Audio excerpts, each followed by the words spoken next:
Olá, boa tarde. Nós estamos de volta com notícias do Brasil e do mundo desta segunda-feira.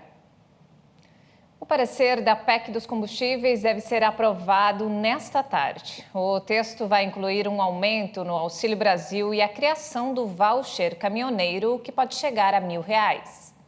Segundo o senador e relator da matéria, Fernando Bezerra, o relatório da proposta de emenda à Constituição, a chamada PEC dos combustíveis, deve propor mudanças como o aumento de R$200 para o Auxílio Brasil, que deve passar para R$600. Ainda devem ser incluídas na proposta a elevação do auxílio gás para o valor de um botijão, que passaria a ser de cerca de R$120, uma compensação aos estados pela gratuidade aos idosos no transporte público e a criação de um voucher de R$1.000 para caminhoneiros, que atenderia 900 mil profissionais. Essas medidas valeriam até o final do ano. Nesse período, o impacto fiscal seria de quase 35 bilhões de reais. A PEC dos combustíveis faz parte de um pacote de ações para reduzir os preços ao consumidor e é tratada como emergência para o governo federal. E com a redução do ICMS dos combustíveis, quais serão os direitos do consumidor? Nosso repórter Almeida Júnior conversou com o Procon de São Paulo e agora traz mais informações. O governador de São Paulo, Rodrigo Garcia, anunciou nesta segunda-feira que o imposto sobre a circulação de mercadorias e serviços da gasolina deve cair de 25% para 18%. Com a decisão, a gasolina, que custa hoje em média R$ 7,00 o litro, deve passar a valer menos de R$ 6,50. São Paulo é o primeiro estado do país a se enquadrar na nova lei. O ICMS é um imposto estadual que compõe o preço da maioria dos produtos vendidos no país e é responsável pela maior parte dos tributos arrecadados pelos estados.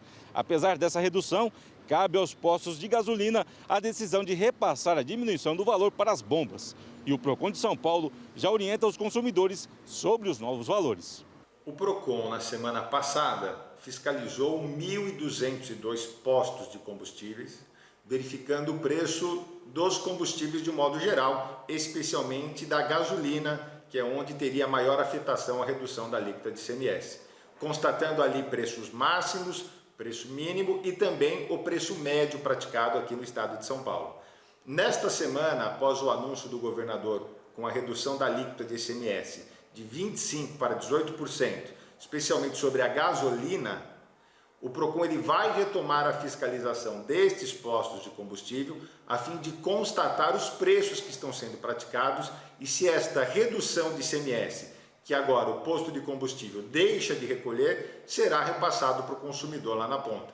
A expectativa de redução na bomba são de 48 centavos.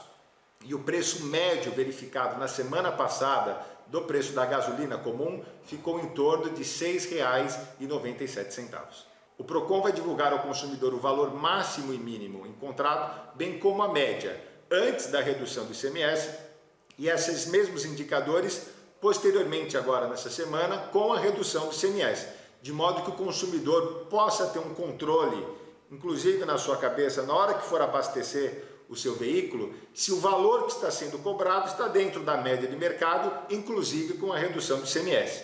Estima-se que o valor do litro da gasolina médio fica em torno de R$ 6,50, daí para baixo. Olha, o governador anunciou hoje essa redução vale a partir de hoje. Então a gente espera que a partir de hoje esses valores já cheguem nas bombas para o consumidor. E falando sobre saúde, as mortes por dengue no Brasil mais que dobraram em menos de 6 meses deste ano, na comparação com o ano inteiro do ano passado.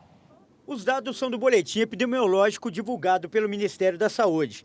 As mortes contabilizadas entre janeiro e junho foram 585.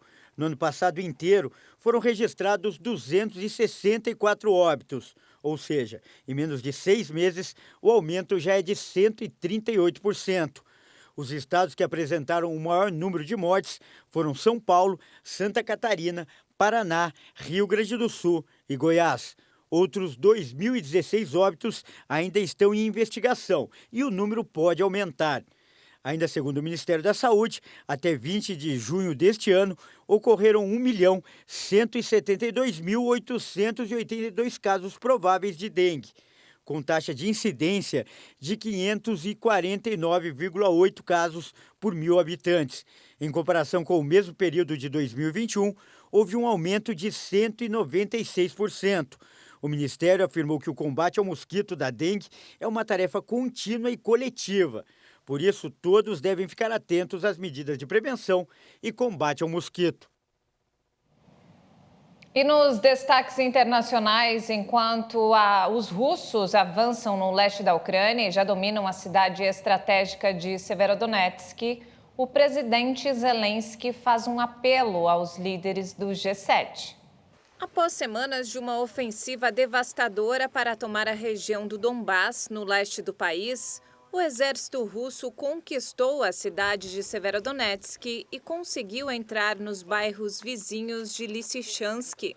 Segundo autoridades ucranianas, a cidade está reduzida a escombros. 90% das construções foram danificadas e 80% das casas terão que ser demolidas. A queda dessas duas cidades poderia facilitar o avanço das tropas russas em direção a Sloviansk e Kramatorsk, mais a oeste da região de Donetsk. Luhansk e Donetsk compõem o Donbass, uma área já parcialmente controlada por pró-russos desde 2014. No fim de semana, a Ucrânia também enfrentou um bombardeio maciço no norte, promovido por Belarus, país aliado da Rússia. A capital da Ucrânia, Kiev, foi alvo hoje de um ataque de mísseis russos que atingiram um prédio residencial e um jardim de infância. Os bombardeios acontecem no dia de início da cúpula do G7 na Alemanha. O presidente ucraniano Volodymyr Zelensky fez um apelo aos líderes para que façam o máximo para acabar com a guerra que devasta o país. Zelensky, que discursou por videoconferência na reunião, citou um inverno rigoroso na Ucrânia, que vão dificultar os combates no segundo semestre. Os líderes de Alemanha, Canadá, Estados Unidos, França, Itália, Reino Unido e Japão concordaram no primeiro dia da reunião em aumentar as sanções contra a Rússia. Além disso, o G7 também busca um mecanismo para impor um teto aos preços do petróleo russo. E a Rússia negou nesta segunda-feira que está em situação de inadimplência, ainda que tenha admitido que, devido às sanções internacionais, 2 pagamentos não chegaram aos credores até o prazo limite. Por causa das sanções ordenadas em resposta à ofensiva russa na Ucrânia, a Rússia não pode mais fazer transferências em moedas ocidentais para pagar os juros da dívida externa, adquirida em dólares ou euros. Em maio, a Rússia anunciou que pagou os juros sobre as dívidas de 71 milhões de dólares e 26 milhões de euros, respectivamente, antes da data prevista para evitar que as transferências fossem bloqueadas devido às sanções.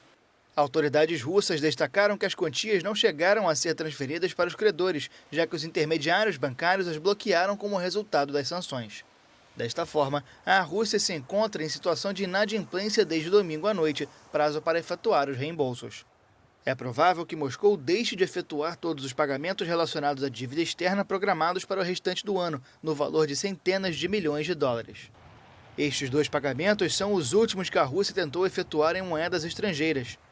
Desde o final de maio, o governo anunciou que está pagando a dívida adquirida em dólares ou euros em rublos, algo que também expõe o país a uma situação de inadimplência. Autoridades russas denunciam que não se trata de um calote, mas sim do colapso artificial do sistema internacional de pagamentos. E no esporte, a nadadora brasileira Ana Marcela Cunha, ouro nas Olimpíadas de Tóquio 2020, se tornou campeã do Mundial de Esportes Aquáticos disputado em Budapeste. Ela venceu nesta segunda-feira os 5 quilômetros em águas abertas, prova que também rendeu à atleta o mesmo título no Mundial de 2019. Com a vitória, a brasileira se tornou a bicampeã do torneio depois de vencer a prova de 5 quilômetros em águas abertas. A modalidade deu a Ana Marcela o mesmo título no Mundial de 2019. A atleta de 30 anos já conquistou 13 medalhas em suas participações em mundiais, sendo 6 delas de ouro. Em uma prova disputada no Lago Balaton, a brasileira completou a prova em 57 minutos, 52 segundos e 90 centésimos. A medalha de prata foi conquistada pela francesa Aurélie Miller e a italiana Giulia Gabrieletti completou o pódio. A outra brasileira na prova, Viviane Jungblut, foi a 7ª colocada com tempo de 58 minutos e 50 centésimos. E não temos mais tempo, essa edição fica por aqui. Mais informações ao longo da nossa programação.